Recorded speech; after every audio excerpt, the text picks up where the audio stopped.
You haven't been in a relationship. Talk. No, but talk. What is the point of you being in a The relationship with hardest thing somebody? on earth to do in a relationship is talk. No, it's not. See, and that's another thing. We make these things up, man. It's not hard to just sit down and, especially if you're with this person already, to talk.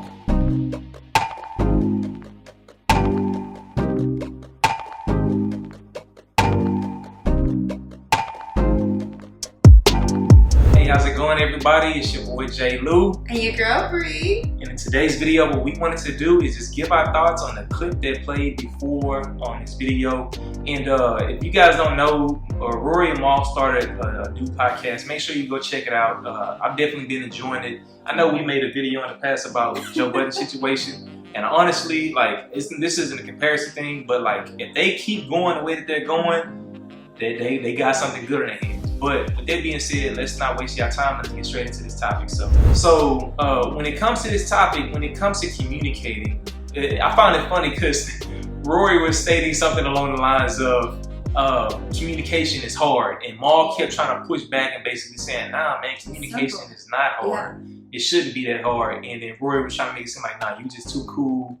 And he was trying to make it seem like it was very normal for couples to like not speak to each other or like stay in like separate rooms, and it's just like that's a normal thing. And we just wanted to give our thoughts on the subject, you know. So. Yeah, and one of the things that he mentioned was you need to spend a little time in a relationship before, so you can see what I'm talking about, because this is a norm. And yeah, we just it kind of threw us for a loop, because I felt like you shouldn't even put that in your head, because then that's what your relationship turns into. Like, he said that they had gone a month or so before without speaking to each other and living in the same house. If that had ever been a situation for me, I would not have been able to stay in the relationship. Because if you can go, let's say, you know, in your first date, you judge that. If you can go a week without texting me, a week without calling me, what are we doing here? Because I'm trying to get to know you, you know, I'm with you, I'm in this. So yeah, we didn't agree. Yeah, and it's one of those things so where a lot of what people normalize are just based off of lack of knowledge and self-awareness, right? So if think about it in this context, right? A lot of times when we're raised coming from broken homes, right? Parents that probably don't know how to communicate with each other. So then you see that growing up thinking that it's normal. So then you go out there and you look for somebody and it start happening. You think, oh, this is normal, this is normal, this is normal. And that becomes your reality, when the sad reality is, if the people before you, your parents, had took the time to be able to just kind of focus on what didn't work in their communication styles, or most of the time, let's keep it real, most people that are in families, sadly, they didn't expect to have kids, right? So then they stuck with each other to make it work. And people grow up in different kind of backgrounds and different kind of situations, and we normalize bad behavior rather than trying to focus on the things that can actually make communication easy. Because I personally don't believe communication is hard in a relationship if you choose to be with somebody, right? Right, if you choose to do the work as well. And just back to Justin's prior point, sometimes people grow up experiencing that, like doing what they see, and then also having fear behind their communication style. So if there's a point of contention, they would rather not speak on it or not speak to each other and avoid it than speak to each other to work through it, to communicate through it. And because that's how a lot of people do now. It's, you know, you walk away from the situation. You walk away from what you don't like to, if somebody's saying something that you don't want to hear, you walk, you know, and so then you learn that behavior instead of saying, you know what, I didn't appreciate this, or I didn't like this, and I want to talk to you about this, or however you might communicate it. People are afraid. They're afraid of their thoughts being rejected. You know, people are also afraid of what they're saying to you being rejected by you as well, and vice versa sometimes, especially in relationships, if the communication isn't there already. So it's like, maybe you're at a point where, you know what, I want to communicate better, but your partner also has to be willing to receive that, like, especially, like I said, at moments of contention. When everything's going well, of course you can, you know, just talk through it or whatever.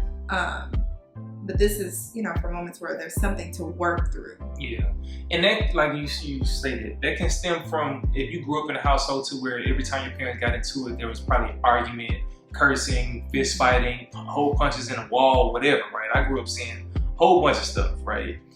Then when a conversation that can appear to be going in a negative direction, you want to avoid that conflict, and that becomes a paralyzing moment to where you hold it in, and it builds up and builds up and builds up to where either you just get to a point to where you just can't deal with it, you just want to leave, or you lash out on the person. And one of the things that I learned is, if you think of it in the sense of what people focus on and they promote in our society, relationships is not the number one thing. Everybody's always telling you to chase the money, get a bag, go to college, get a degree, get a career. The people that tell you to get relationships, even if they tell you, hey, you should be looking for a relationship, they don't tell you who you should be becoming in order to find a relationship. They just tell you to. It's like one of the things that I say with my homeboys every now and then is, church teaches women how to pray for a man, but they don't teach women how to keep a man. You know, so it's like a lot of women, and this isn't just women, but a lot of women that want to be in a relationship, they know how to pray, they know how to do everything. But once they get in a relationship, and when conflict comes up and that godly man that they prayed for all of a sudden isn't godly, all of a sudden then they're now conflicted and they don't have the tools necessary to be able to deal with the conflict that approaches. And it's just simply because in our society, they don't focus on equipping people. And that's one reason why I want to make these videos, how to communicate effectively, because communication should never be hard in a relationship, as long as you've done the work to know yourself as well as to know your partner. Would you agree? I would definitely agree. And also the part about being equipped, same thing with men, because Justin mentioned, you know, women knowing how to do certain things, but not actually what does it look like being in the relationship. And the same, you know, with men, like they're not taught to, I mean, you can speak to this more than I can, but like to be husbands necessarily, like have the title, but what does it do? How do you communicate with your wife? How do you communicate with your spouse? Yeah. Should you even communicate, or just let them talk and then say nothing, just so you can keep the peace or whatever? You know? I bring up the woman example not to pick on women, but it's only women that are taught that in church.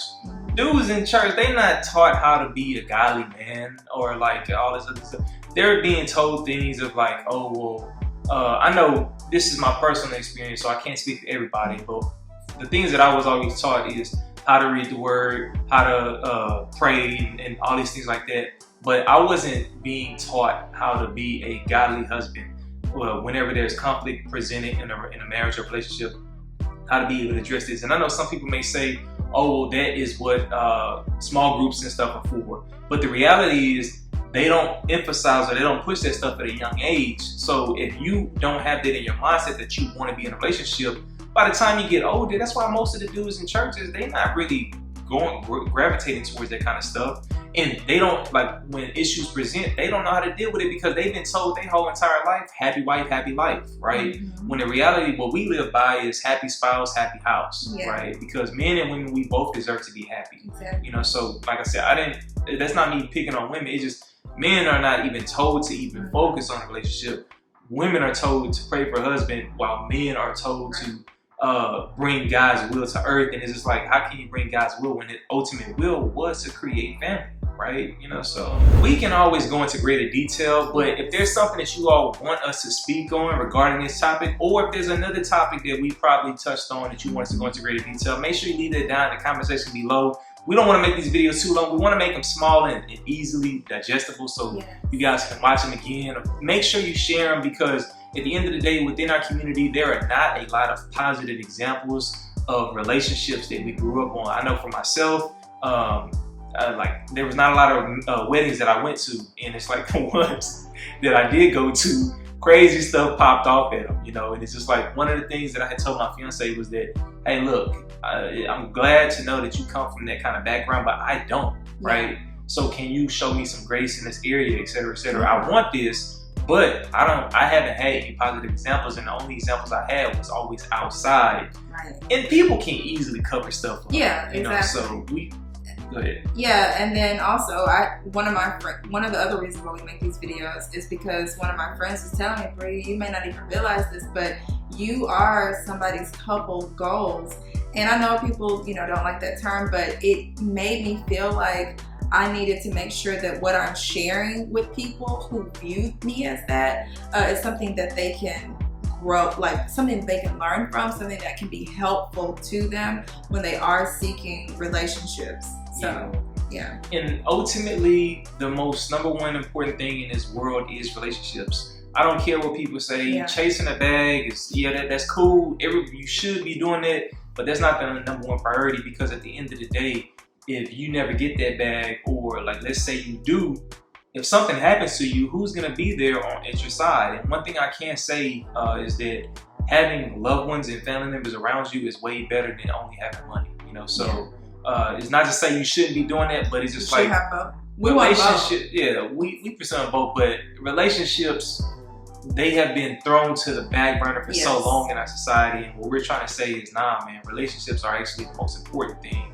So if we can help you guys in y'all journey or whatever the case is, definitely that's what we're trying to do. But it's your boy J. Lou. And your girl Bree. And we'll see y'all in the next one. Bye. Salute.